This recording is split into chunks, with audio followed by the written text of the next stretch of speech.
Everyone, मुलांना CVC word शिकवल्यानंतर site वर्ड्सची आणि CVC वर्डची practice कशी करून घ्यायची ते मी सांगत आहे.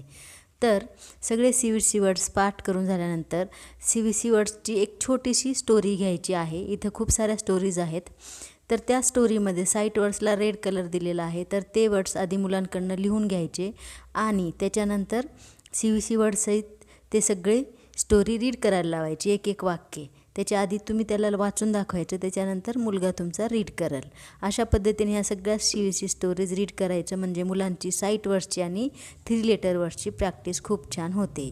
तुम्हाला पूर्ण व्हिडिओ पाहण्यासाठी खालील लिंकवर क्लिक करावं लागेल आणि सगळा व्हिडिओ डिटेलमध्ये पाहावा लागेल. थँक्यू.